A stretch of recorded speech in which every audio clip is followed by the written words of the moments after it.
सभी प्रभु प्रेमियों को दंडवत प्रणाम। जय श्री कृष्ण।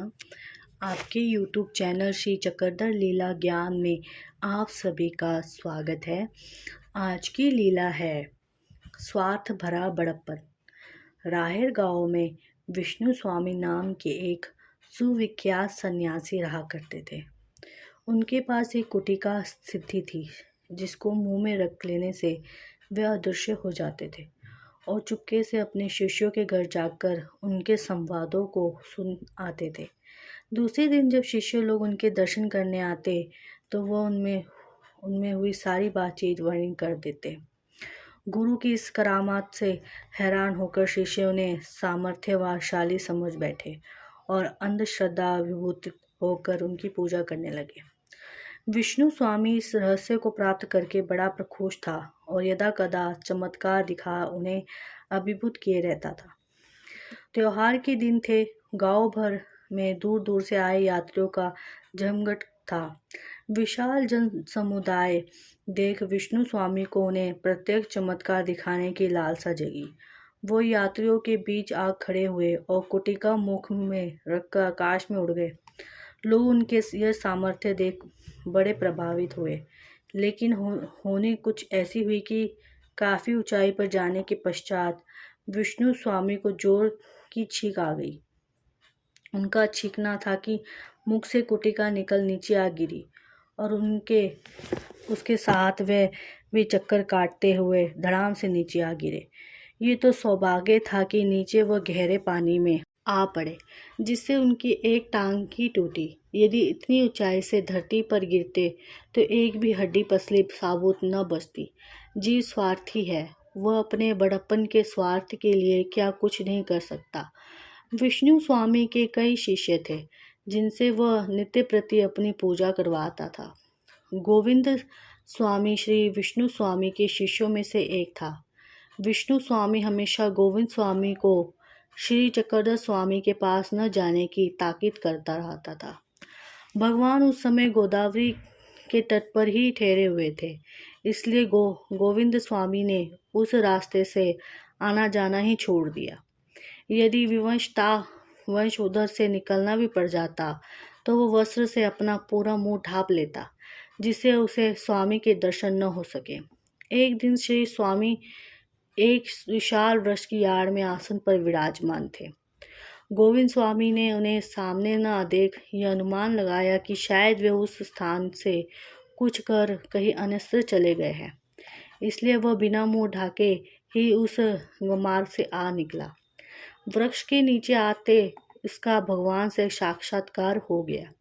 भगवान के अवलोकन से गोविंद स्वामी को तुरंत स्थिति न्यायानंद प्राप्त हो गया। स्थिति के सामर्थ्य से वह भगवान की अपरिमित महत्ता जान गया और अपने व्यवहार पर लज्जित होकर क्षमा मांगने लगा। भगवान ने उसे क्षमा प्रदान करते हुए कहा, गोविंद, तुम आज के इस रहस्य को अपने गुरु पर भूलकर भी प्रकट न होने देना। यदि तुम विष्णु स्वामी के सामने हमसे प्राप्त सामर्थ्य ही भूल से भी चर्चा करोगे तो हम तुम्हें फिर कभी दर्शन नहीं देंगे। गोविंद स्वामी जो आज्ञा कहकर अपने गुरु के पास लौट गया। भगवान की कृपा से गोविंद अब हरदम स्थिति सुख में तल्लीन रहने लगा, जिससे वह शंकर व गुरु को नमस्कार आदि करना यदा कदा भूल जाता। गोविंद स्वामी के गुरु उसका यह व्यवहार देख उसे अन्य शिष्यों के सम्मुख नष्ट भ्रष्ट कह उसकी निंदा करते, वो उसे अपेक्षा से देखते। विष्णु स्वामी नरसिंह का परम भक्त था। एक रात उसने स्वप्न में नरसिंह देव को अपने प्रति साष्टांग नमस्कार करते हुए देखा, तो उसने विस्मयपूर्वक पूछा, देव, ये आप मुझे क्या पाप लगा रहे हैं? आप तो मुझे आराध्य हैं, आपको नमस्कार करने का अधिकार सिर्फ मेरा है। तुम मुझसे दंडवत प्रणाम की कामना रखते हो, इसलिए मैं तुम्हें नमस्कार कर रहा हूँ। इसमें आश्चर्य की बात क्या है? नृसिंह सेन ने उत्तर दिया। व्यंग्य से मुस्कुराते हंसी की दीर्घ लड़ी बिखेर दी। विष्णु स्वामी ने हड़बड़ाकर कहा, नहीं नहीं स्वामी, मैं तो आपका परम भक्त हूँ। भला भक्त भी अपने भगवान से नमस्कार करवाने की अपेक्षा कर सकता है। आप मुझे क्षमा करें, अन्यथा कुछ न सोचे। तुम गोविंद स्वामी से नमस्कार करवाने की इच्छा नहीं रखते क्या? सिंह ने गंभीर होकर बात खोली। अरे गोविंद स्वामी तो मेरा ही प्रतिरूप है, अतः उसके स्थान पर मैं तुम्हें नमस्कार कर रहा हूँ। इसमें चौंकने वाली भला क्या बात है? ये तो सहज गणित है। प्रातः नींद से उठते ही विष्णु स्वामी ने सामने जाकर गोविंद स्वामी को नमस्कार किया तो उसने पीछे हटते हुए कहा, गुरुदेव आप मुझसे बड़े हैं, वह पूज्य होकर ये आज कैसे उल्टी गंगा बहा रहे हैं? गुरु ने पूछा, सचमुच बताओ तुम्हें ये सिद्धि कहाँ से मिली? शिष्य ने संक्षेप में ही उत्तर दिया, आपसे ही गुरुजी। नहीं गोविंद स्वामी नहीं गोविंद स्वामी, तुम मुझसे सत्य छिपा रहे हो। गुरु ने कहा, जब ये मेरे पास है ही नहीं तो मैं तुम्हें उसे देख कैसे सकता हूँ? और फिर विष्णु स्वामी ने निवेदन किया, यदि सच सच बता दोगे तो तुम्हारे द्वारा मेरा भी उद्धार हो जाएगा। सत्यता का अब उगल ही भी दो। गुरु के इस अनुरोध के सामने गोविंद स्वामी सत्य को और अधिक छिपा न सका और विवश होकर उसने सब कुछ यथावत कहा डाला। मुझे ये सिद्धि भगवान श्री चक्रधर स्वामी की असीम कृपा से प्राप्त हुई है।